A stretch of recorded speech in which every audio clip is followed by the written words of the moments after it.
Rain fretted the city in diagonal lines, washing neon into the gutters and turning the morning sidewalk into a ribbon of mirrors. He stood beneath the awning of the corner cafe he owned, and no one recognized him. That was the point. A gray baseball cap, a thrift store jacket, stubble left intentionally uneven. The man who could break a neighborhood with a phone call and rebuild it with a handshake walked in like he had nothing to do with the sign over the door, Cento & Co. Lorenzo Moretti had crafted this chain like he crafted power, quietly, relentlessly, with a network of loyalists and suppliers who owed him favors he never collected too loudly. The cafes were the clean face of a dirty empire. Profit met polish, and polish kept questions away. But numbers had been wrong for weeks. A register short here, a delivery skim there, whispers of a manager who feared no audit. He should have sent a lieutenant. Instead, he came himself, because the rot he feared wasn't about money. It was about the parts of him he couldn't bear to find hollow. The bell over the door gave a cheerful ping that felt unearned for a morning like this. He paused just inside, letting the smell of espresso and cinnamon sit with him. The place looked as his architects promised. Subway tile, warm wood, brass accents that would soften with fingerprints. Near the window, a kid read a comic book. An old couple shared a muffin like a secret. His cafe worked. It lived. He stepped to the back of the line, kept his head low, listened. The manager, slick hair, tight tie, a jaw that worked when he wasn't chewing anything, barked softly at a barista for stacking cups too high. The kid apologized, even though it didn't look wrong. Weak spine in the boss, strong spine in the kid. He filed both away. Then he heard her. "Morning," she said to the woman ahead of him, and the word landed like warm bread on a cold plate. Not bright, not fake. True. She must have been late 20s, maybe 30. Dark hair gathered in a practical knot with a few rebellious strands escaping near her cheekbones. Eyes the color of strong tea. No diamonds, no drama, but a quiet coherence. Like everything about her had agreed, at least for today, to be gentle. He didn't look at her long. That was dangerous. He kept his face aimed at a chalkboard where someone had drawn a crooked coffee bean with a crown. The line moved, shoes squeaked, someone laughed. The manager muttered again. "Next," she said, and when he lifted his eyes he found her steady, unafraid.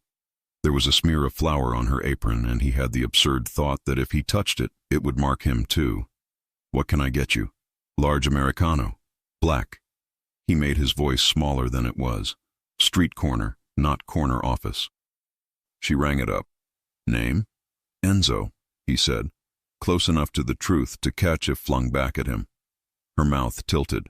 A pen hesitated over the lid. She didn't write it. "I'll remember."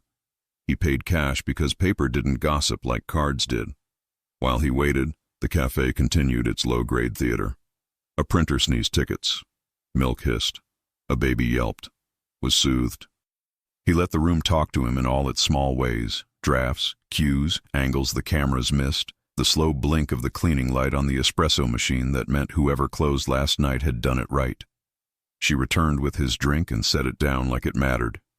That detail, the way she placed the lid so the sipper faced him, the way she gave people the dignity of a precise gesture, made something shift a fraction of an inch inside his ribs. He nodded, ready to step away, ready to be no one.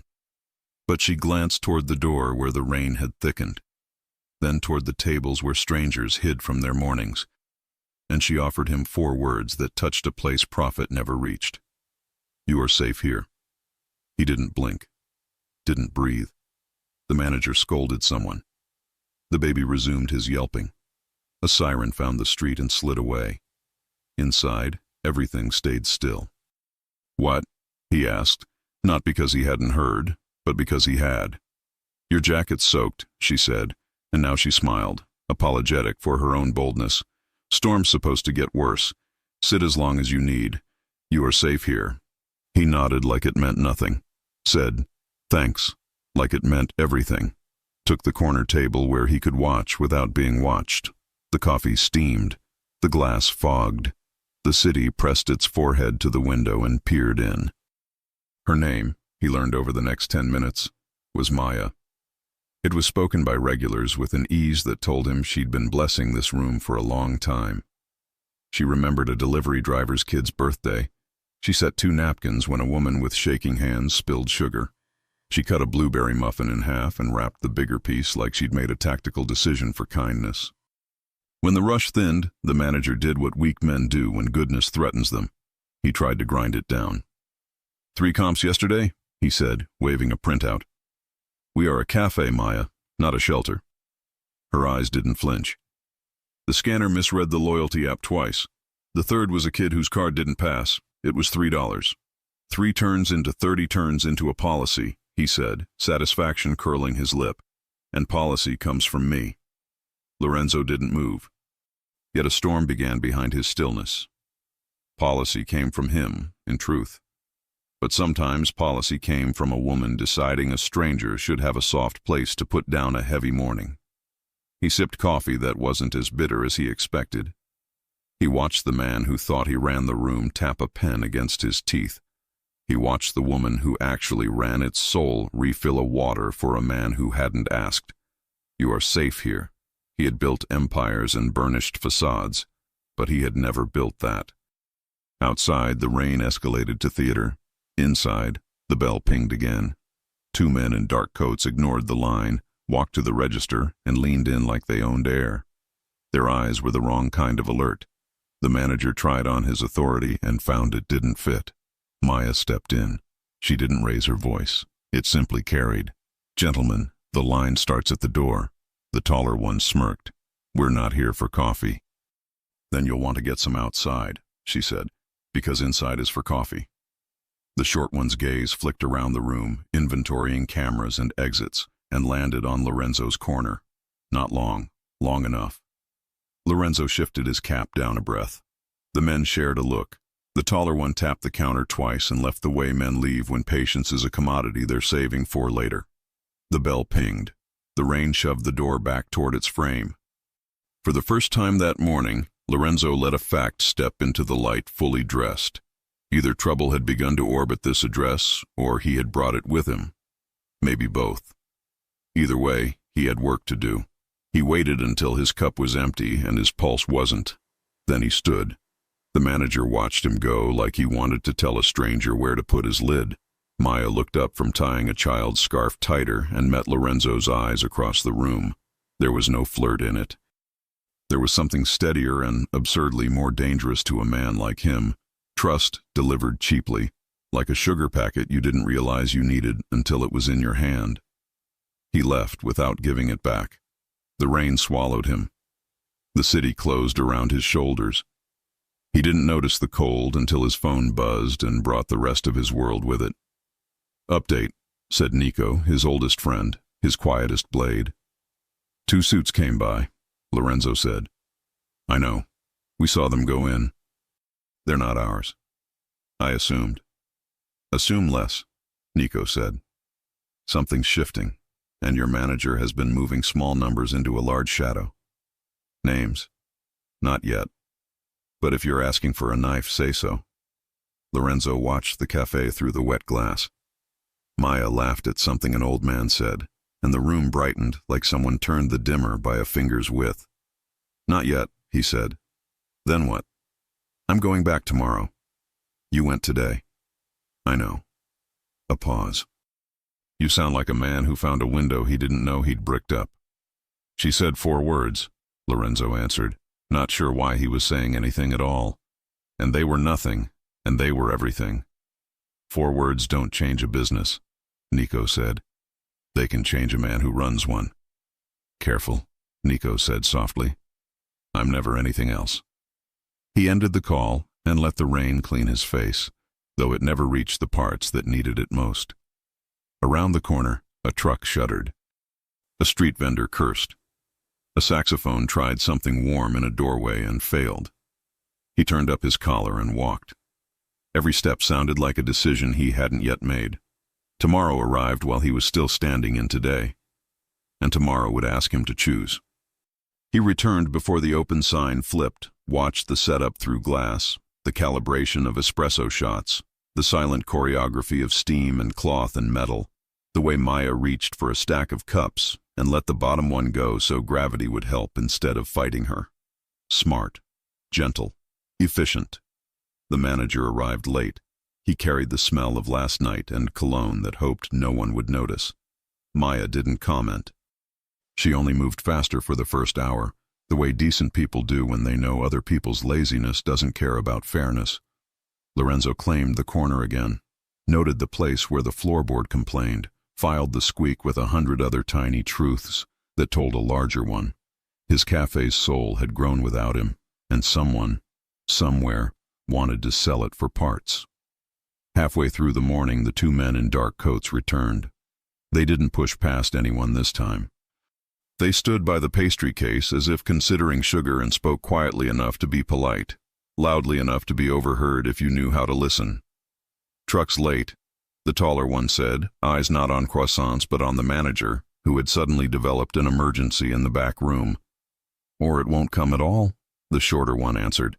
"Depends how badly they want their problems to stop multiplying." "I hate math," the first said. Lorenzo watched Maya carry 2 cappuccinos like small, living things. Her path would carry her past the men.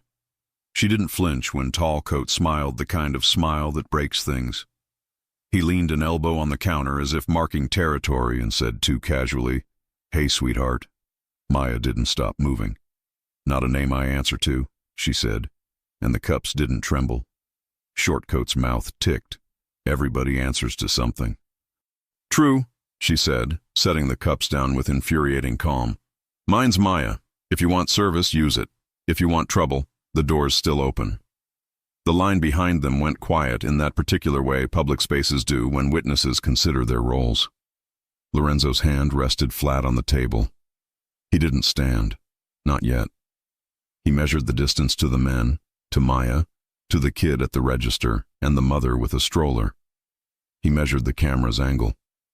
He measured how much of himself he could afford to spend in this room without bankrupting his anonymity.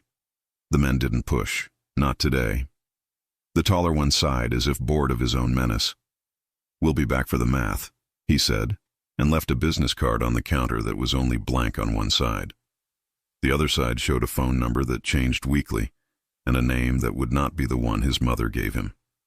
Maya slid the card into the tip jar without looking at it, a small act of desecration that pleased Lorenzo more than it should have. Then she returned to the work of keeping a room human. He could have loved her just for that, if he let himself love, which he didn't, which he couldn't, which he had avoided like a man avoids mirrors. A little before noon, the manager finally emerged, smoothing his tie as if it might erase the last quarter hour of spinelessness. "You can't antagonize customers," he told Maya as if he had been in the room. "They weren't customers," she said. "They were weather. It passed." "Maybe it rains harder next time," he snapped. "Then we close the windows," she said. "Or we hand out towels." She turned away before he could scrape up something clever.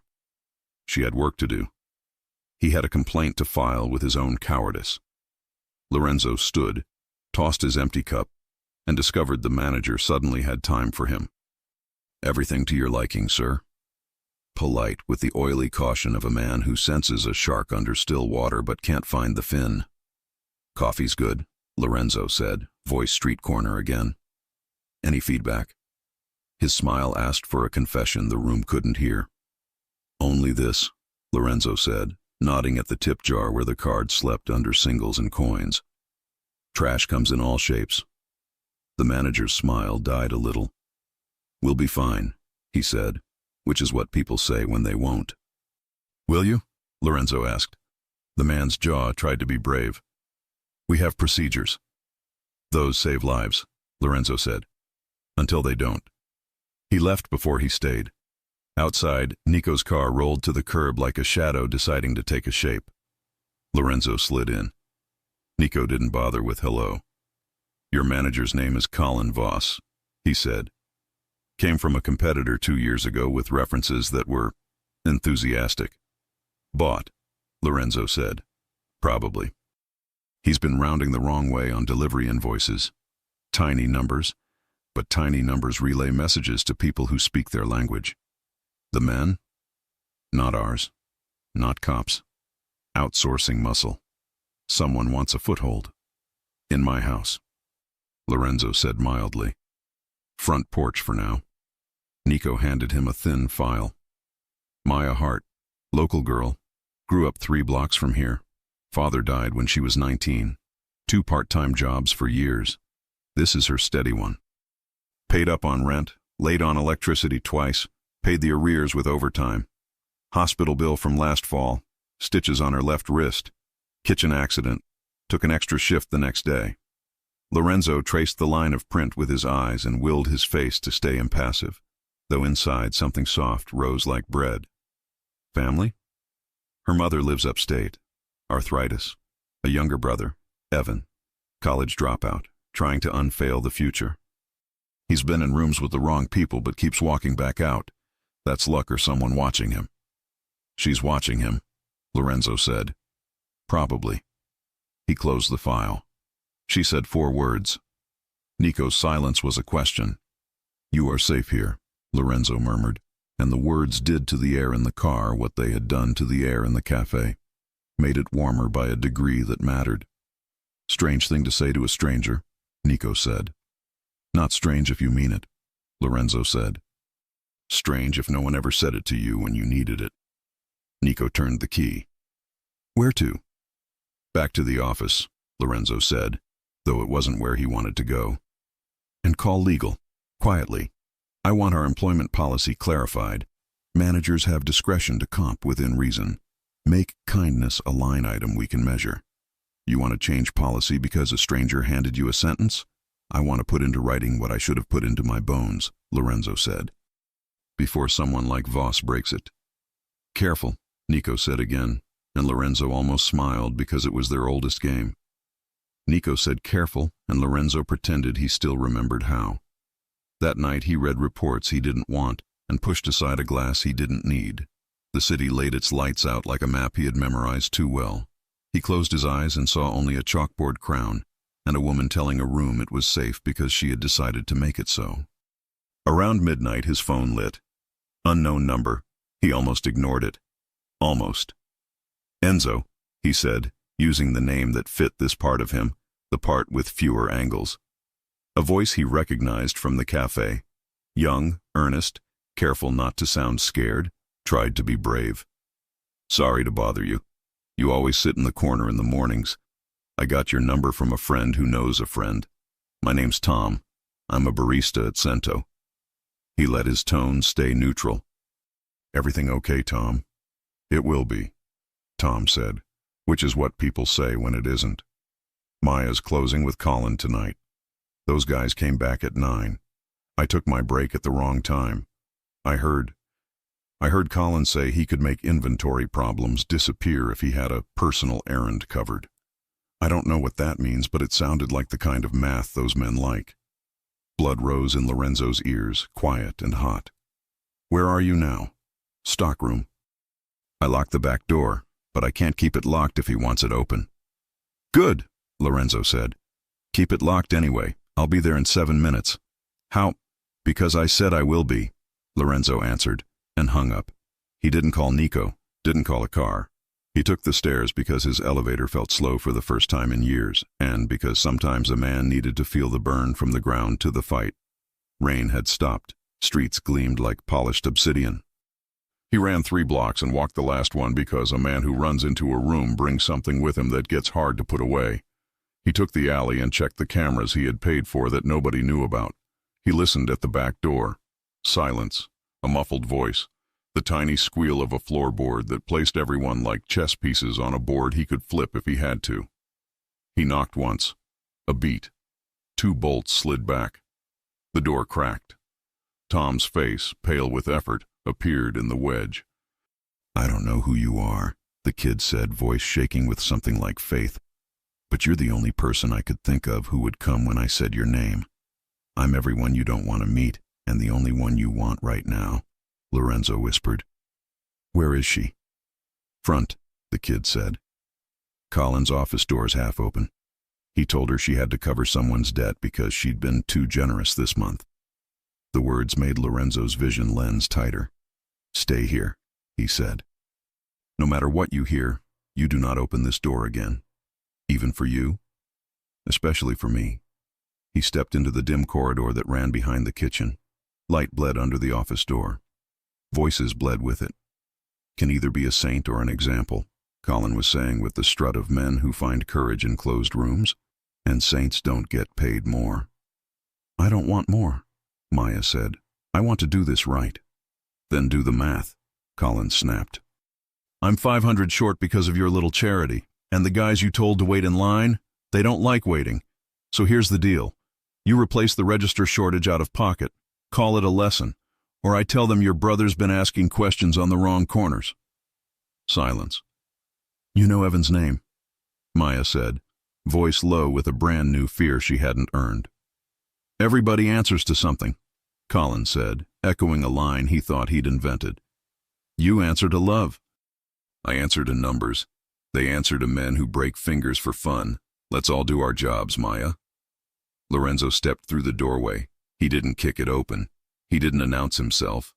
He walked in with a stillness that changed the temperature. Colin's eyes scanned cap, jacket, jaw. Not recognizing, not yet. Maya looked up, and relief fled her face first. Then worry returned when she realized relief couldn't possibly make sense. Backroom's closed, Colin said, choosing affability, thinking charm was a currency that always spent. Employees only. Lorenzo's gaze didn't leave Maya. He's asking you to pay for his mistakes, he said quietly. I don't need help, she said immediately, because pride is the first thing good people reach for. I didn't ask what you needed. His voice stayed gentle. I said what he's doing. Colin's affability broke like thin ice. Out, he said to Lorenzo, and then to Maya.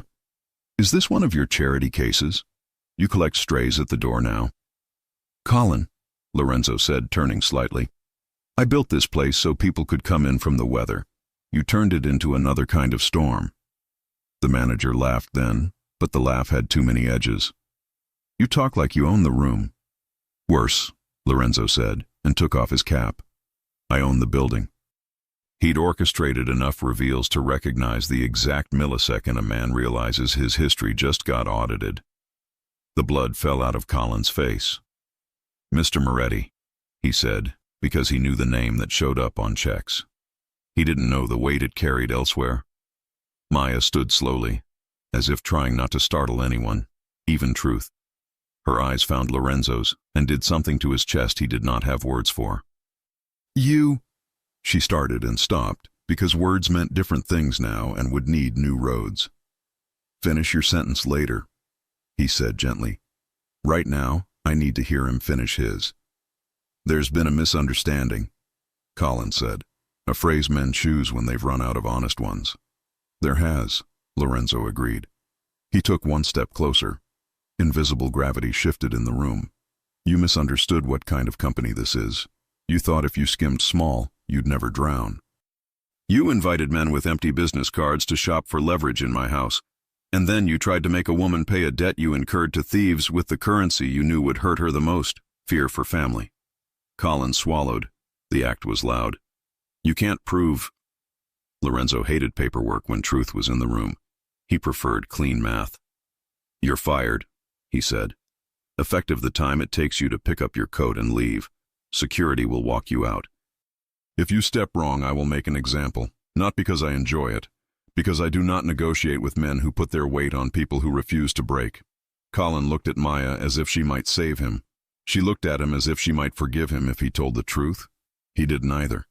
He shouldered past Lorenzo, collecting a jacket that cost more than his courage, and fled down the corridor. The back door refused him. Tom kept it locked like he'd been told. The front door opened because doors obey physics, not morality. He vanished into a city that had already forgotten his name. Silence took the room. Lorenzo's pulse let go of his throat. He looked at Maya and saw the moment her admiration collided with her anger. He had saved her. He had lied to her. Both were true. Neither forgave the other. You are safe here, she said. But now the words didn't land where they had before. But you're not honest here. That's fair, he said, because it was.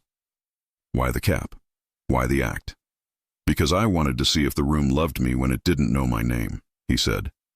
Because I wanted to catch a thief without warning the wolves, and because I didn't expect to care how you placed a coffee lid like it mattered. The corner of her mouth moved. That's a strange reason to change your life. It's the truest one I've had in a while. A soft knock. Tom's face appeared in the doorway he wasn't supposed to open. Is everything... Oh. He saw Lorenzo, saw Maya, saw the absence of Colin like an empty chair at a table where someone always used to sit. He started backing up. It's okay, Tom, Maya said, gentleness returning like a tide. We're safe. Lorenzo heard the words a third time and realized they were not an observation. They were a vow. Tomorrow, he said, policy changes. You won't have to invent kindness with your own wallet.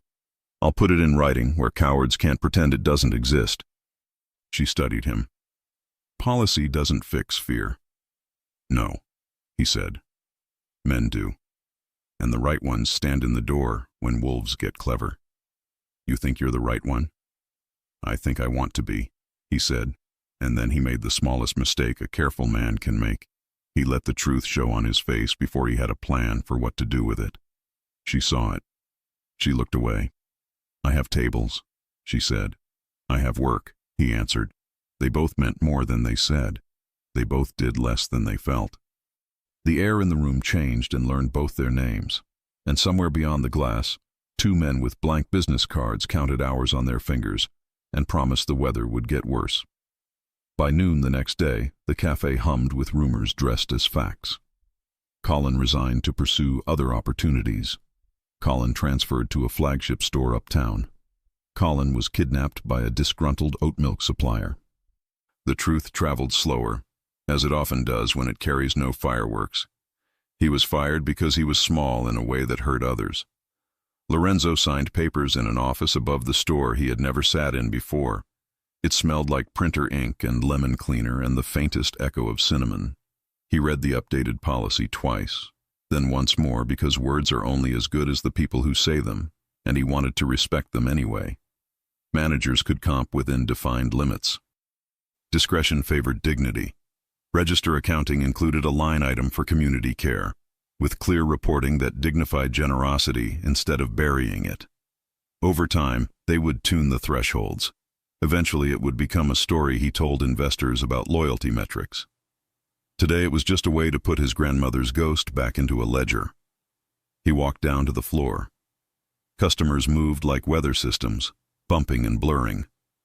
Maya handed a to-go cup to a nurse whose eyes looked like she hadn't slept since 2019. The nurse said thank you with her whole face.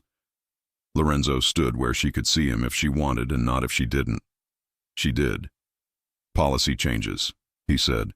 I heard, she said. Her voice was not cold. He was absurdly grateful it wasn't. You're angry I lied. I am, she said. You're also glad I was there. I am, she said again, and the truth landed between them as something solid they could both put a hand on if they needed balance. You can't say those 4 words to people and mean them if you don't mean them for yourself too. He almost asked her to repeat them just to see what they did to him. He didn't. I'm working on it. We're open until 10, she said. I'll be here until close, he answered. She nodded once and turned to greet a man who smelled like drywall and sweat. Lorenzo moved to his corner and pretended the numbers on his phone mattered more than the sound her laugh made when it surprised itself. Around 4, the door opened and brought the wrong weather with it. The 2 men in dark coats had returned with a third, older, smoother, the kind of smooth that comes from being sanded by years of careful malice. He did not push to the front. He folded into line as if politeness were a disguise he wore well. When he reached the register, he ordered tea. Chamomile, he said, like an inside joke. Maya's eyes didn't narrow, but they became more awake. We have a blend, she said. It's calming. That would be a first, he said pleasantly and stepped aside. He let the line move. He let the room breathe. Then he took his tea and wandered to Lorenzo's table as if chance had ideas. Business must be good, the man said, regarding the room like it was a crossword puzzle that refused to be solved. Community places always do well before winter. People like to be inside. Lorenzo didn't look up from his phone. Depends on who's trying to come in. Wolves are charming when they're dry, the man mused. Less so when the rains soaked their patience. Lorenzo swiped to a blank screen. You from the Wolf Union? The man smiled. I represent interests that appreciate order. I represent interests that appreciate peace. Peace is order enforced by whoever has better poets, the man said, and sipped his tea. We can skip the metaphors. We have a little business with your former manager. He owes money to people who did him a favor and now require their interest paid. He tells us he was encouraged to be creative with his books. Imagine our surprise when we discovered your policy changes cut off his creativity entirely. I'll send condolences to his muse, Lorenzo said. The man tilted his head. We don't want his money. We want access. A room like this is useful to men like me. Men like you. We could share. The offer was almost comical. No, you don't know the terms yet. I heard enough, Lorenzo said. Still, the man continued softly, terms exist whether you listen or not. You touched our business by firing a link in a chain we tug on. You made a room safer than we prefer. You, Mr. Moretti, interrupted Math. Lorenzo finally looked up. He didn't smile. He didn't glare. He held the man's gaze the way you hold a door, without moving anything but your will. Then change your equation. The man set his cup down with surgical care. 14 days, he said, voice cordial, eyes not. We require a back room that stays blind twice a week for 1 hour after close. A truck comes and goes. No cameras. No questions. In return, your stores are islands. Nothing touches them. No inspectors with itchy pens. No competitors with cheap rent. No fires that start in confused dumpsters. Only good weather. 14 days to consider. No, Lorenzo repeated, and his calm had the weight of a building. You have 0. The man stood, collected his coat, and left the tea half full. He paused by the counter and smiled at Maya. Compliments to the staff, he said. They make a man feel at home. Good service does that, she answered, and her voice was a wall that looked like a field. When the door closed behind him, Lorenzo felt the room breathe out, the exhale the body saves when the snake leaves the path. He texted Nico 3 names and a time. Nico replied with a period because sometimes punctuation is more comforting than promises. Maya came to his table only when the line thinned to the point that a person could talk without stealing a minute from someone hungry. She didn't sit. The room had rules about optics. She leaned on nothing and touched nothing, and yet made it feel like he had been steadied. You didn't flinch, she said. I'm tired, he said. That man thinks words are leashes. That man thinks a lot of wrong things. Her eyes studied him. Are you going to bring trouble here to keep trouble away? No, he said, and meant it. I'm going to meet trouble somewhere with no faces to memorize. You always win? Only when I lose something first. What's the cost this time? He almost said me. He almost said the person I was before you said 4 words I can't stop hearing. He said sleep. Do you want coffee? She asked, and both of them knew she meant armor you can drink. No, he said. I want you to lock the front door early tonight and go straight home. Let Tom handle close. Tom is a baby, she said fondly. He's a baby who did exactly what I told him to do last night, Lorenzo said, and that won a small smile he wanted to hoard. I'll walk him to the subway, she said, making a plan that held 2 hearts at once. Take the back route, he said. Avoid the alley. You think they'd? I don't think, he said softly. I plan for all versions, so I only have to live through one. She nodded. And you? I'm going to make sure the only math those men do tonight is counting steps away from here. You are safe here, she said again, and this time he let the sentence land on him like a cloak. He didn't deserve it. He wore it anyway. At 9:30, Tom flipped the sign early while pretending not to. Maya counted down the drawer with a precision Lorenzo wished he could bottle and pour over his cruise. She slid 2 singles into the tip jar for a man who'd left his change but not his gratitude. She wiped the counter with slow circles, as if the act itself sealed the room. Nico waited 2 blocks away in a sedan that wasn't his usual, a car with no stories. Lorenzo slid into the passenger seat. They didn't speak. They didn't need to. He pointed. Nico turned. The city obeyed. The meeting place was a warehouse that used to store good furniture and now stored bad dreams.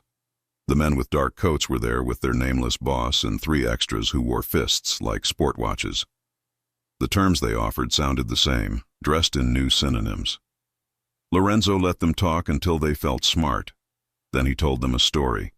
He told them about a grandmother who gave free coffee to men who forgot their wallets and to boys who forgot their dads. He told them about a girl who covered a register short with tip money and called it even because kindness is a currency that reproduces itself. He told them about the room where men felt safe because someone decided they should, and about the man who owned the deed and wanted the deed to match the room's soul. When he finished, the nameless boss laughed. "I don't speak poetry," he said. "Pity," Lorenzo said. "It's a cheaper language than blood." "We have 14 days, the man insisted, trying to salvage the script. "Then the weather changes." "You had 14 seconds, Lorenzo said. "We used them. Now you have an hour." "An hour for what?" "To leave my neighborhood like you were never in it," Lorenzo said. "Or I start subtracting." "We multiply," the man said.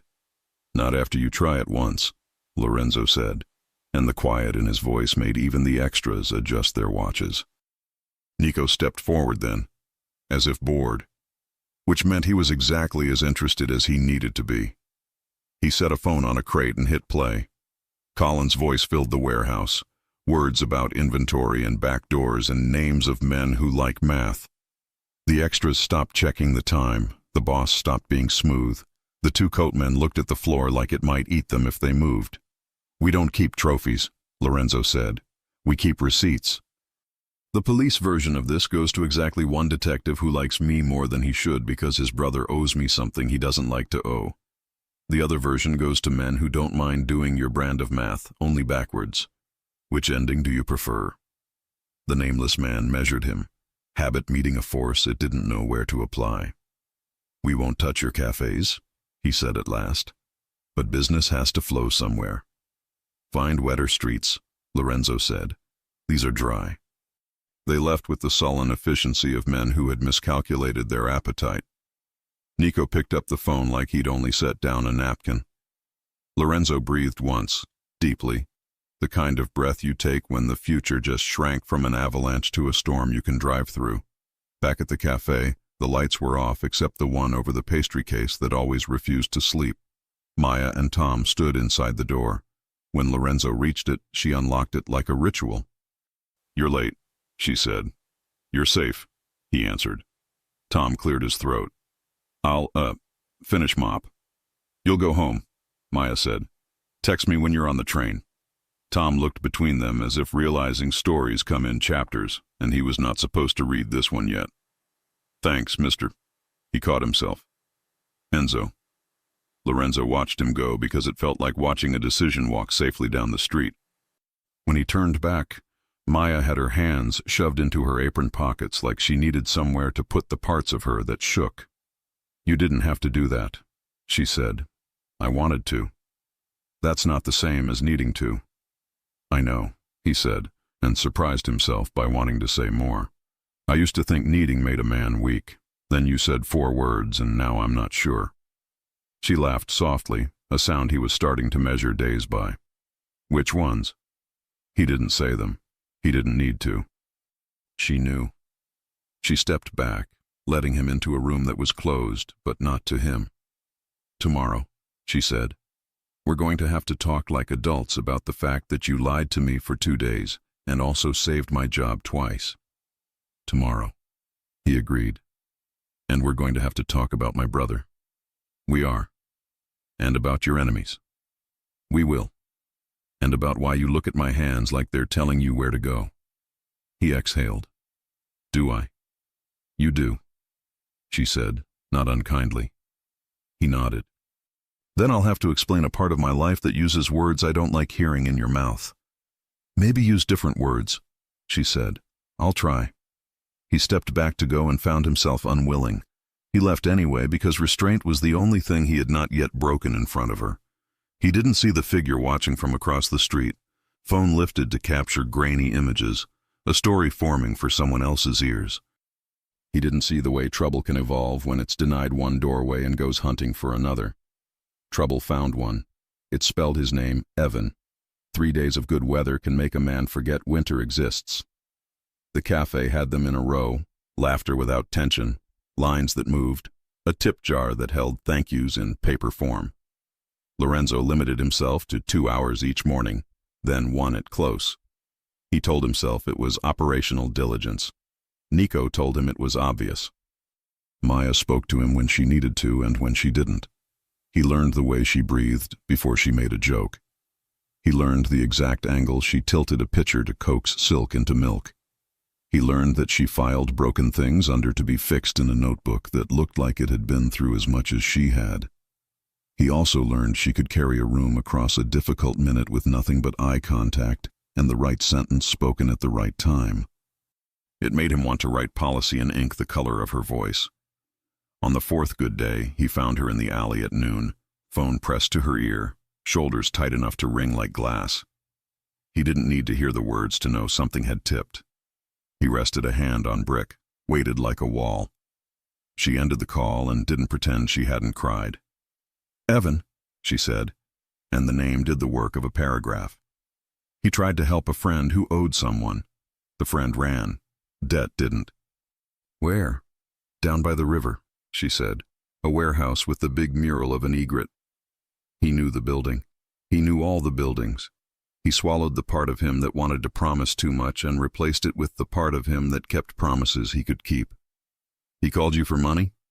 "He called to say sorry," she said, grimacing at the shape of it, "and not to call the police."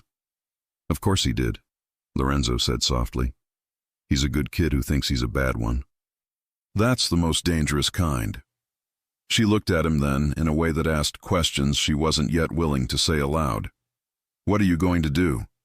"What I wish someone had done for me when I was stupid and proud," he said. "I'm going to stand in a room and be the worst option for the wrong men. I don't want you hurt." "I don't intend to be," he said. "But I don't intend to leave your brother in a story like the one your manager tried to write either." She put both hands flat on his chest without meaning to, startled by her own need to stop him, and then snatched them back as if she'd touched a stove. He barely kept the shock off his face. The place where her palms had been felt branded. "You are safe here," she whispered, as if the sentence could stretch and cover him in a place it had no business reaching. He left without making a promise he couldn't keep. He called Nico. He called one other man whose name Lorenzo never said into phones. They met at the mural of the egret, which had been painted by an artist nobody remembered until her colors started peeling in sheets last winter. Inside, the air tasted like wet metal and old secrets. Evan sat on a crate with his wrists zip-tied and his chin up the way boys hold their chins when they're terrified of learning what it's like to put them down. 3 men paced like they were rehearsing anger for an audience. One counted a stack of cash that turned out to be short on purpose. Men like this preferred debt to payments. It gave them company. "Afternoon," Lorenzo said, because sometimes politeness is a blade. "You brought friends," said the one with a scar that tried to warn you before it was too late. "I brought witnesses," Lorenzo said. So nobody forgets who said what. "Your boy owes," Scar said, nodding at Evan. "He tried to play hero and got stage fright." "I'll pay," Evan blurted, voice big, courage real, plan non-existent. "You'll sit quietly," Lorenzo said softly, and it was not a command he enjoyed giving. "Let adults traffic in mistakes." Scar smiled. "We weren't expecting you," he said. "You should always expect me," Lorenzo said. "I'm the worst news on a good day." "Cute," Scar said. "Debt doubled." "That's not math," Lorenzo said. And then he stepped into a version of himself he kept locked most days, because the city ran better when he did. His voice dropped. His eyes stopped blinking. The world compressed to a room with 3 problems in it. You're going to take what was originally owed. No fees, no interest, no fiction. And then you're going to tell me who told you Evan's name. Scar's gaze flicked, a man whose eyes had betrayed him before. The flick went toward the side office, a space with a cheap desk and an expensive camera, a recording setup, a memory machine. Lorenzo didn't look. Nico did, as if bored. The third man they brought walked to the desk and checked the files with a surgeon's hands. Names, schedules, a log of who passes where, who works when. A cafe mentioned twice, a brother's name, a manager's email. Collins. Lorenzo felt the disappointment like a cold thing he wanted to spit out. Even fired small men leave big messes. Scar took a step too close, mistaking the silence for surrender. Lorenzo let the man smell danger and then move past it, a trick learned in rooms that remembered screams too well. "The debt is paid," Lorenzo said. He slid a small stack of bills across the table, exact, agonizingly correct. "Evan goes home. You stop using his name to buy your way into rooms you're not allowed to visit." Scar measured risk and found the math different than usual. Something about the stillness made him believe in meteorology. He nodded once, slow, like a man who knows how many teeth he can lose without changing his smile. They cut Evan loose.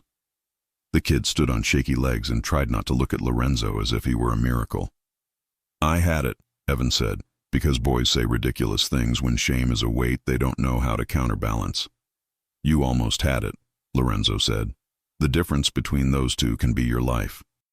"Are you going to tell Maya?" Evan whispered. "Yes," Lorenzo said, "because I'm going to teach you how to tell her so she forgives you before she sentences you." They walked out into a city that immediately tried to claim them. Horns, heat, the smell of bread. Evan kept pace like he had learned something about himself he didn't want to forget. Lorenzo stopped at the corner and looked down at him like a man measuring the fit of a suit he hadn't intended to buy. "You will get a job," he said. "One that pays in pride more than cash. You will show up early, leave late, and talk less than you think. You will earn a proposal from your own life to be different, and you will sign it." Evan nodded too quickly. "Yes, sir." "You will call me Lorenzo," he said. "Yes, Lorenzo. And when men with clever smiles offer shortcuts, you will tell them you do not run." "I don't run," Evan said, and his mouth set around the sentence like a door jamb. Maya waited outside the cafe with her phone in her hands like it could outshout her thoughts. When she saw Evan, she ran first and then stopped herself a foot away, hands forming a shape that could be a hug or a map of the distance she needed respected. He said he was sorry. He said he was stupid. He said he would fix it. Then he cried because boys do that too, when you let them finish their sentences without interruption. She hugged him like a woman who left doors open for the people she loved to return through. She whispered something into his hair that Lorenzo didn't deserve to hear. Evan nodded into her neck like he'd been reset to factory settings. When she let him go, she turned and looked at Lorenzo the way a person looks at the sky after a storm. Grateful, wary, unwilling to pretend it had been nothing. "You paid," she said. "I returned what someone stole," he answered. "From him, from you, from me. I don't like that you had to. Neither do I." They stood there in the administrative ache of a street where other people had errands. She glanced at his hands, not to check for blood, but as if translating what kind of man they belonged to. "What did it cost you?" she asked. "Nothing yet," he said. "And later?" "Ask me when later gets here," he said, trying to be honest, trying not to scare her with futures he hadn't invited. That night the cafe stayed open half an hour later than policy allowed because policy does not close rooms, people do. Regulars lingered. Someone played piano on a phone speaker low enough to be forgiven. Nico came in and nodded at Tom like a king acknowledging a knight for a battle won by showing up. Maya moved like she always did, steady, exact, warm. But when the rush thinned and they were three bodies and the residue of a long day, she walked to Lorenzo's corner and didn't stop 2 feet away. She sat. She folded her hands to keep them from doing something they might regret. "You saved my brother," she said. "You keep saving things I love." He swallowed. "I'm saving my own reflection," he said, "because a man sometimes tells a truth he doesn't intend to, when he's near the person who started it. Her eyes softened. Is that why you looked like a stranger when you walked in the first day? Because you were one to yourself? Yes, he said, not blinking. Then we're the same, she whispered. I've been working here for 4 years, and tonight is the first night I'm not sure if the room made me or I made the room. You made it, he said. The room only cooperated. Say it again, she murmured, eyes closing as if memorizing. You made it, he repeated, and his voice made a promise his body would spend the rest of the week trying not to cash too early. Tom coughed somewhere. Nico found it interesting to examine a napkin dispenser. The city outside practiced being snow by throwing wind at the glass. The bell over the door moved once, thoughtfully. Maya stood. Tomorrow, she said. Tomorrow, he agreed. He didn't sleep. He didn't plan to. At 2 a.m. Nico texted a photograph of Colin with a man Lorenzo had not seen before. Well-dressed, expensively bored, a face that decorated charity galas and arraignment rooms with equal ease. The caption was 3 words: he has friends. Lorenzo stared at the image until dawn turned photographs into memory. Then he put on the jacket that made him invisible, because sometimes vanishing was the fastest way to move toward what you wanted. He didn't see who photographed him slipping through the side door at 7. Someone always is. By noon, the image would have a caption he could not control. By evening, wolves would come with smiles. The headline wasn't the worst he'd seen. Then again, the worst he'd seen didn't run on lifestyle blogs. Undercover owner or underworld. Beneath a grainy photo of him stepping through the cafe's side door. The article didn't say Mafia. It said whispers, sources, rumors. It implied. It performed innocence while staging a murder. Tom found it on his break and turned his phone toward Maya as if presenting a snake to a saint. She read the first paragraph, then the last, and decided to skip the middle where gossip fattens. Her face didn't show fear. It showed what happens after fear leaves: resolve. Lorenzo walked in 3 minutes later and knew. He felt the room's attention pinch and looked at the screen of a teenager who didn't tilt away fast enough. He took the corner because the corner let him see without drawing lines. Maya didn't hurry to him. She served 3 customers first. She solved a milk frother stutter. She told a delivery driver to come back at 3 when someone would be here to sign the clipboard he loved too much. Then she approached Lorenzo's table with a rag she didn't need as a prop so no one in the room could read their mouths and build a new headline out of shapes. Are you in danger? She asked. Yes, he said. But I'm weatherproof. She wanted to smile and didn't. Is the cafe? Not if I leave it to weather itself, he said. She glanced at the door. 2 men in suits had just come in without thirst. Not the same pair. These wore legal pads in their minds. They made a show of reading a menu. Who sent them? She asked. Someone who wants the story to be true so they can sell the sequel, he said. She lowered the rag. The fabric dripped 1 clear drop onto the table he'd already wiped. I need truth, she said, and the way she said I pulled an answer out of him he hadn't rehearsed. I run an empire that doesn't survive entirely on cinnamon and smiles, he said. And I'm halting parts of it because you looked at me and I remembered my grandmother pouring coffee into a cup that held a man together for a morning. It was not a legal answer. It was worse. It was honest. She took it in, let it sit, and then nodded as if accepting a price posted where she could see it.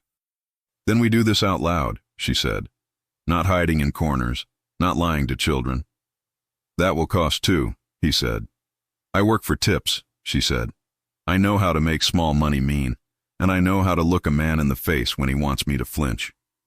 He almost laughed for the first time that day. You are safe here, he said to her, and it was the first time he'd said it back, the sentence heavy and right in his mouth. She heard what it cost him and didn't make it cheaper by pretending she hadn't.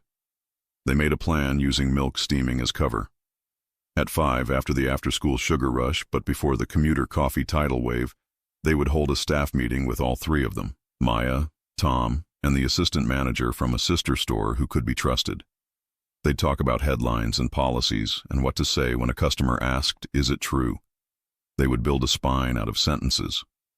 If the wolves came, they'd find teeth that knew which way to close. At 4:52, the two suited men stopped pretending. They approached the counter with press badges turned to legible. "We're doing a human interest piece," one said, "on gentrification and its friendly face." "Sounds cute," Maya said, and handed them a printed statement Lorenzo had written while she made 3 macchiati without looking down. It said, "Our cafe is for neighbors. Our policy is compassion. Our owner believes rooms like this keep cities alive." It said nothing else. It didn't need to. The men wanted more. She gave them the menu. They left with tea they didn't drink and quotes they didn't want. The article that appeared later was shorter than the photograph. That was the only victory they needed from that skirmish. The real war arrived at 7 when the door opened and brought with it the man from the warehouse with the expensive boredom. He wasn't alone. He had a boy with him whose face was too young to carry that much witness. The boy stared at Lorenzo like you stare at a comet. Bright, dangerous, a thing you retell. It took Lorenzo 1 heartbeat to recognize him. The son of a councilman. The son of a man who could change zoning laws with a text message. The son of a man who would prefer the word donation in a headline to bribe. "Evening," the nameless boss said, and this time his smile was a scalpel. "We're neighbors tonight." "Buy something," Maya said before the room could get stupid from the presence of theater. "Or step aside so the line can live." The boy blinked, surprised anyone spoke to his father's friend like that. The man chuckled. "2 hot chocolates," he said. "Extra whipped cream." Maya made them with the same care she gave a nurse's Americano. She slid them across like nothing in the world was wrong, and maybe in that second, nothing was. "What is this?" Lorenzo asked, nodding slightly at the boy. "Insurance," the man said. "Cameras like a young face. So do juries. You brought a child into a room where your mouth intends to spill poison," Lorenzo said, too softly for the boy, perfectly for the man. The man didn't bother with pretend. "Your photograph made ripples," he said. "I'm here to make waves. In 48 hours, an inspector will visit 3 of your cafes. Sanitation will find issues. Occupancy will be questioned. Citations will be written. Blogs will have new photographs." Or, Lorenzo said, bored on purpose. "Or you adjust your policy," the man said, admiration in his voice, as if they were bartering over rugs. "You keep kindness for customers and give me an hour after close once a week in a back room that no longer exists on paper." "No," Maya said, and the man finally looked at her like he had noticed the person who could pull a building down with 4 words. "You don't get a vote," he said. "I'm the only vote that matters," she said. "Because I decide what this room means. He owns the deed, I own the air." The boy watched this exchange with open curiosity that might save him one day if he remembered who told the truth and who just liked the shape of his own sentences. Lorenzo stood then, not fast, not slow, just enough to change what gravity was doing. "I'll say this once," he said, "and then I'm going to say something else and you'll remember it longer." The once. There's no room, there's no hour, there's no back door for you to claim. That was yesterday's math. Today is new. "And the thing I'll remember?" the man asked, amused. "Get out," Lorenzo said, and the room responded to the verb the way a body responds to a name it hasn't heard since childhood. Everyone stood a little taller. The man's smile thinned. The boy's hot chocolate trembled. "You don't own the street," the man said. "I own my house," Lorenzo said, "and I choose my weather." The man left, not hurried, insult intact but usefulness undiminished. The boy glanced back, eyes finding Maya like a person looking for a better map. She winked. He smiled into his cup and chose just then who he wanted to be in 20 years. The inspector came anyway the next day, and he came with a camera crew that pretended it was just passing by. He found nothing that wouldn't shame him in an honest court. He left with a receipt that said as much and a crumpled napkin with the name of a lawyer he should hire if he ever wanted to sleep well again. Courtesy of Nico. At closing, with adrenaline drawing thin, Maya sat at Lorenzo's table again and didn't pretend she had an excuse. "I don't want to be brave every day," she said. "You shouldn't have to be," he answered. "Then why am I?" Because you said 4 words that made a promise to strangers, he said. And promises are heavy. She touched her wrist absent-mindedly where the old stitches had been. I broke a glass last year, she said. Too tired to be careful. I bled a lot for something so small. That's what today felt like. He wanted to take her hand. He didn't. Do you regret making people feel safe? No, she said. I regret that it made me want something I don't know how to protect. What? She swallowed. Looked down. Looked up. Us. The room did a thing to his ribs he'd trained them not to do. He couldn't afford the luxury of pretending he hadn't heard. I lied to you, he said. You did, she said. And then you told the truth. I have enemies. So do I, she said, and the courage in her voice put a crown on an ordinary sentence. Mine are pettier, yours are louder, but we're both standing in the door. He breathed like a man surfacing. Tomorrow, he said, because rushing would ruin it. Come early, before open. Why? Because I have a story to tell you about a boy who thought safety was a room you buy with guns, and a grandmother who told him safety was a room you build with coffee. Will it have a happy ending? She asked, not teasing. It will if you keep saying 4 words when I forget how, he said. She stood. Then we already wrote the last page. He wanted to say her name like a prayer. Instead, he said, lock the door. She did. When the lights went out, a camera across the street caught exactly nothing, which is an image you can't sell, which was the point. But the nameless man didn't need a camera. He had memory. He had a watch he tapped when he wanted to hear time complain. He had a plan that involved a truck, a quiet block, and a rumor about gas lines that didn't have to be true to make firefighters nervous. And he had 14 hours to become an emergency. Lorenzo had 12 to stop him. Dawn came reluctant, like the city didn't trust it yet.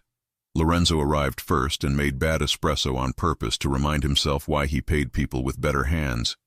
He unlocked the door for Maya and didn't hide the way his chest found a rhythm when she stepped inside. She closed the door behind her and leaned back against it, as if choosing to be inside was itself an act. Maybe it was.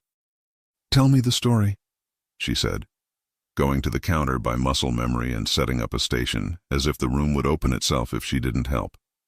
He told it as she worked. About a boy with fists too quick and a mind too sharp for the street he grew up on. About a grandmother who fed cops and thieves with the same spoon and believed redemption tasted like cinnamon. About a first cafe built on a corner. Nobody wanted that turned into 10 and then 20 and then this. The room where a woman made strangers into neighbors with a sentence the boy had never heard spoken to him and meant. He told it without confessing the parts that would scare her. She understood anyway. That was the danger with people like her.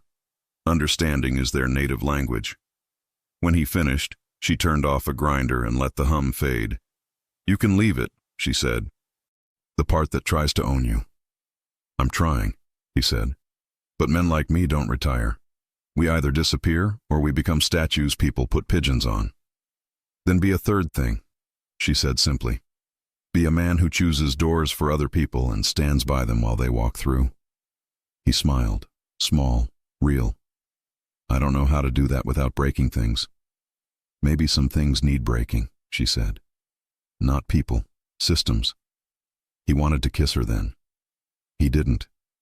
He stepped closer and let the nearness be a sentence that ended without a period. The bell over the door remained silent. The city held its breath. He reached up and brushed a rebel curl back behind her ear, a touch so slight a camera wouldn't have caught it. Her eyes closed for the time it took the curl to learn obedience. When they opened, he saw a future he didn't dare inventory. The day tried to be ordinary. It failed. At noon, the block 2 streets over filled with fire trucks that had come to check a gas leak that didn't exist. The city redrew traffic. A vendor burned his sausages and blamed the wind. A mother cursed a tow truck and then apologized because her daughter watched. Chaos never needs a reason. It only needs a start. At 2, a white truck parked illegally in the alley and pretended to fix something while 3 men in cheap uniforms pretended to carry things. At 2:10, Nico texted, "They're rehearsing." At 3, the nameless man walked past with a coffee he didn't buy and a smile that suggested patience had been fed. At 3:05, Maya told a first-date couple that love isn't magic so much as stubbornness with good timing. At 3:06, Lorenzo decided to choose the shape of the ending. He stepped into the middle of the room and spoke in a voice designed to fill it without rattling any cups. "Neighbors," he said, and some people looked up because some words always have gravity where they're used right. "We're going to close at 4 today, on the house until then. Then we lock the door and let the city handle its mood." A cheer rose because free coffee teaches better theology than sermons. Maya met his eyes, questions already forming. He shook his head once. Tiny. Trust. And she nodded because she'd decided to many days ago and wasn't about to undeceive now. At 3:59, they served the last 2 cappuccinos to a pair of teenagers, who told him thank you like they meant it. At 4, Tom flipped the sign. At 4:02, Nico and 2 others stood at the corners of the room where they looked like men waiting for rides. At 4:03, the white truck in the alley revved, then coughed, then died. At 4:04, the nameless man arrived at the door and tried it like he owned keys to the world. Locked. He smiled. He knocked. He kept it polite because cameras love impoliteness, and he didn't want to be loved today. Lorenzo approached the door and stopped a foot away, a man talking to a man through glass, which is the best metaphor they'd share. "You're closed," the man said, gesturing at the sign. "We're safe," Lorenzo said. "From what?" the man asked, and his smile asked, "From me?" "From you," Lorenzo said. "Open the door," the man said. "Let's be civil." "We can be civil through windows," Lorenzo said. "If your words fog the glass, I'll wipe it with a napkin." The man laughed, delighted against his will. "You're funny." "I'm tired," Lorenzo said. "There's a difference." "You can't lock a neighborhood out," the man warned. "I can lock my house," Lorenzo said. "And I can call 14 people in 13 minutes who will make your house very inconvenient to enter for a month. You wouldn't." "Try me," Lorenzo said, and the man saw it then. The part of Lorenzo that didn't bluff because he didn't have to. He tapped his watch, checked the street, and nodded as if approving a rival's restaurant. "This isn't over," he said. "No," Lorenzo agreed, and then he made a choice he would relive later when his pillow tried to turn into a metric. He opened the door. Gasps. Maya's eyes flared like a match. Nico's weight shifted imperceptibly to the ball of his foot. The nameless man leaned in 1 inch, confident in his ability to consume space as needed. "You walked into my house," Lorenzo said, the door barely open, his body the hinge. "So we'll finish it in mine." "What a gentleman," the man said, amused and alert. "Not a gentleman," Lorenzo said. "A host." He raised his voice 2 millimeters. "Maya." She was already there. She didn't stand behind him. She stood beside him. The nameless man registered her and recalculated again, a man annoyed by variables. "You're the one with the sentence," he said to her. "The 4 words." "Yes," she said. "Say them," he said, as if he were staging a magic trick for a crowd. She looked at Lorenzo for permission she didn't require, and he gave it because he needed her to know he knew what power is supposed to look like. She turned to the room, Tom, Nico, the teenagers with milk mustaches, the old couple with the muffin, and spoke as if laying hands on the city. "You are safe here." 4 words, a door, a decision. The nameless man smiled like a wolf pretending to respect a church. "We'll see," he said, and this time when he left he looked back not out of menace, but out of curiosity, which is always more dangerous. They held the lock for another hour. The white truck left with nothing. The fire trucks 2 streets over found a new call. The room exhaled. The teenagers asked if they could sweep. The old couple offered the muffin's larger half. Tom cried for 30 seconds and then pretended he'd been chopping onions in the back. Lorenzo closed the blinds and turned the sign to open again because safety is not a default setting. It's a function you choose. People filtered in with the care usually reserved for entering libraries or waking babies. Maya went to the machine and made espresso like music. He waited until the room found a new equilibrium. Then he slid into her breathing space and said the most dangerous sentence he could risk. "Come to dinner with me." She didn't flinch. "Yes," she said, like a woman stepping onto a boat knowing it would either carry her or teach her to swim. He took her hand for the first time. Heat, simplicity, a reminder that in a world of sharp edges, skin is still the softest proof we've survived. They went to a place that used to be a church and now served pasta like benedictions. They didn't talk business. They talked favorite words.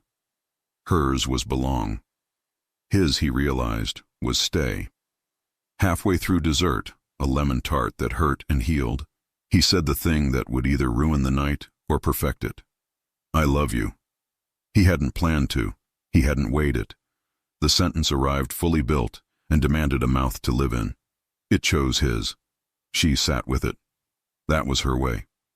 She didn't throw it back to see if it would break. She held it up to the light. "Say it again," she said softly, and he did. Not louder, just truer. "I love you." She exhaled slowly. "Then know this, Lorenzo Moretti.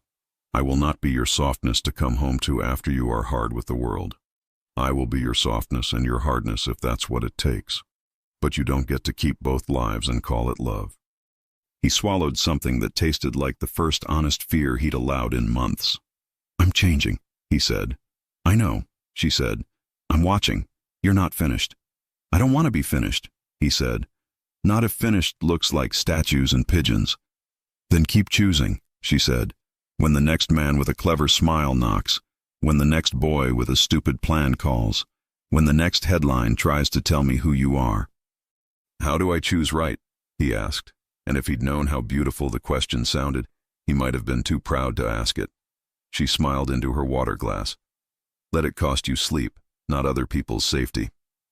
He paid in cash, as always. He walked her home. He didn't go in. He kissed her at the bottom of the stairs because he could not. It was not chaste. It was not devouring. It was the kind of kiss that writes new policy in a man's bones. When he stepped back, he was lighter and heavier at once. "You are safe here," she whispered against his mouth. And finally he understood the entire sentence. You, not your reputation, not your empire, are present, not past or potential, safe, more than unhurt, free. Here, with me, not anywhere else you break yourself for people who would never clean the pieces. He slept 3 hours and woke like a man who'd been forgiven and given a list of chores. He found the nameless man at a fundraiser everyone important attended when they wanted their names printed on sheets of paper people pretended to read.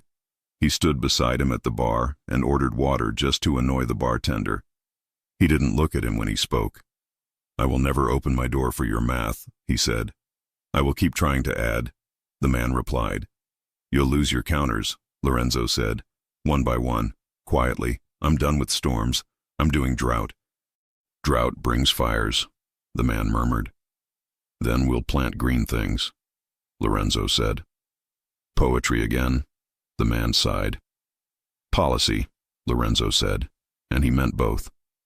He left before the first speech. He walked back to the cafe and found the window fogged from inside. He wiped a circle with his palm like a child.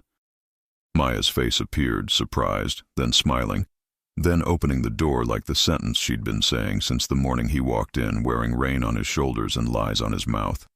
He stepped inside. The bell pinged. Tom waved. Nico pretended to scowl at a scone. The old couple were there, of course, splitting a muffin in history. Evan arrived with a resume in his hand and hope on his face. The room, as always, decided together how to be alive. Lorenzo moved behind the counter and took a place beside Maya. He was not good at steaming milk. He burned one pitcher and made Tom laugh. He read a ticket and wrote the name wrong and listened to the correct one like a lesson he wanted to ace next time. He said on the house twice for people whose mouths lied about how hard their day had been. He didn't look at the door for wolves. If they came, he had a woman who could name the room and a man beside the pastry case who could turn a problem into a memory. When the rush dipped, Maya nudged him with her shoulder. "You know," she said, "if you want to retire from statues and pigeons, I hear we're hiring managers with unusual qualifications." "What are the benefits?" he asked. "On-shift coffee," she said. And a woman who sees you. He swallowed the oldest ache and replaced it with the newest joy. I'll take it. On probation, she said lightly. Make it permanent, he said, and she looked at him like she might.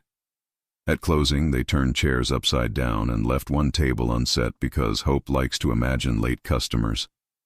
He walked her to the door. He didn't need to ask to kiss her. He read a room for a living, and this room said yes in 6 languages.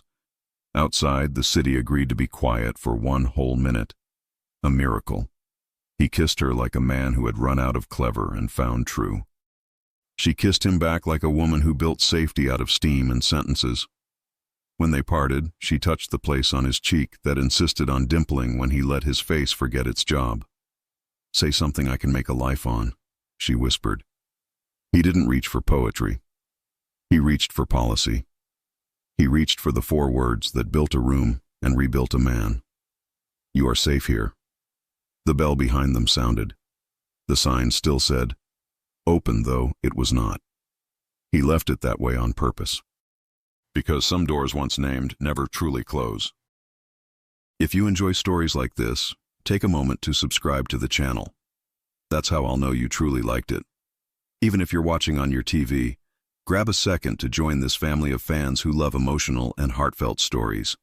Your support means everything, and it helps us bring you even more tales like this one.